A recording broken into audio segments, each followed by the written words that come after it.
Mukjizat Yesus Kristus memberi makan 5.000 orang. Tercatat di keempat Injil.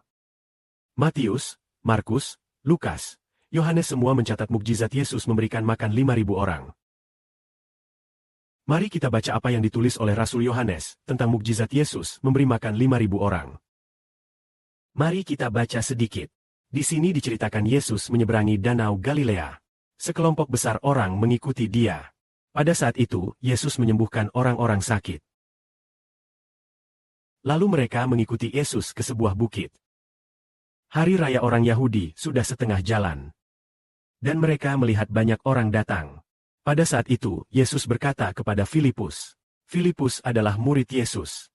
Filipus berkata kepada Yesus, "Dari mana kita bisa membeli roti untuk memberi makan orang-orang ini?" Sebenarnya Yesus sudah tahu apa yang akan dilakukan. Namun Yesus berkata demikian untuk menguji Filipus. Untuk melihat apakah Filipus mengenal Yesus sebagai Tuhan. Melihat apakah dia percaya bahwa Yesus adalah anak Allah. Itulah ujian untuk Filipus. Namun Filipus menjawab, untuk membeli roti dengan uang 200 dinar, tidak akan cukup untuk memberi setiap orang bahkan sedikit. Pada saat itu, seorang murid bernama Andreas, saudara Simon Petrus berkata kepada Yesus, "Kami punya seorang anak kecil. Dia membawa 5 roti jelai dan 2 ikan kecil.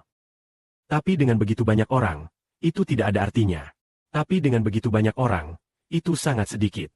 Saudara-saudara, lihatlah Filipus dan Andreas, kedua murid Yesus. Apakah mereka mengerti Yesus Kristus? Nanti dari 5 roti dan 2 ikan itu akan menjadi ribuan roti. Mereka tidak tahu apakah jalan Tuhan itu sulit. 2 orang murid ini mengikuti Yesus selama 2 tahun.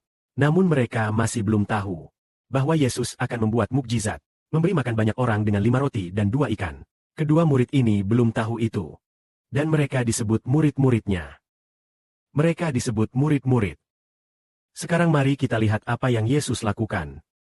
Ia berkata, "Suruh orang-orang itu duduk." Tempat itu penuh rumput.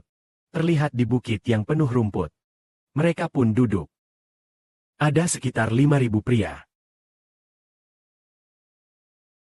Yesus mengangkat tangan dan berdoa kepada Allah. Lalu membagikan roti kepada orang banyak. Dia juga membagi ikan kepada mereka. Mereka mendapatkan sebanyak yang mereka mau. Mereka semua kenyang. Kemudian Yesus berkata kepada murid-muridnya, "Kumpulkan sisa roti, agar tidak terbuang sia-sia." Murid-murid mengumpulkan potongan-potongan dari 5 roti jelai itu. Terisi penuh 12 keranjang. Mereka hanya punya 5 roti. Namun setelah makan, roti yang tersisa lebih banyak. Sisa roti itu, tersisa 5 roti. Terisi penuh 12 keranjang. Orang-orang melihat mukjizat Yesus. Mereka berkata, "Dia benar-benar nabi yang dinantikan datang ke dunia." Banyak orang yakin Yesus adalah nabi yang dinanti. Mengenali Yesus sebagai Tuhan adalah rahasia besar. Sungguh luar biasa.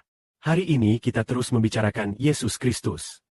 Agar orang mengenal Yesus sebagai Tuhan, dan iman kita teguh tak tergoyahkan. Supaya kita tidak berkata, "Wah, percaya pada Yesus itu penting." Tapi mempercayai berbagai kitab, atau berbagai ajaran agama dan kitab suci juga penting. Semua harus dikuasai. Semua harus dipelajari. Apakah pemahaman seperti ini benar? Pemahaman itu salah. Pandangan yang benar adalah fokus percaya pada Yesus. Agar pandangan kita tertuju pada Yesus Kristus. Bukan hanya tertuju pada Alkitab. Bukan juga memfokuskan pada agama. Jika kita memfokuskan pada Alkitab, itu bertujuan untuk membuat kita percaya pada Tuhan. Maka itu bermanfaat. Jika memfokuskan pada Alkitab, hanya untuk menghafal pengetahuan di otak, tidak ada manfaatnya. Karena memiliki pengetahuan bisa membuat sombong. Sebaliknya, yang penting adalah mengarahkan pandangan kepada Tuhan dan memperkuat iman pada Tuhan. Kita melihat 5 mujizat Yesus yang baru. Kita bisa mengenali Yesus sebagai Tuhan yang luar biasa. Kristus melakukan mujizat yang begitu hebat. Banyak orang lamban. Tidak tahu bahwa Yesus adalah Tuhan pencipta kehidupan. Tidak tahu bahwa Yesus sama dengan Allah. Tidak tahu nama Allah telah diberikan kepada Tuhan. Tentu Tuhan Kristus memiliki sebuah nama. Pasti ada sebuah nama. Nama itu pasti menjadi Allah yang Maha Kuasa. Biarlah segala kemuliaan diberikan kepada Bapa dan Tuhan. Amin.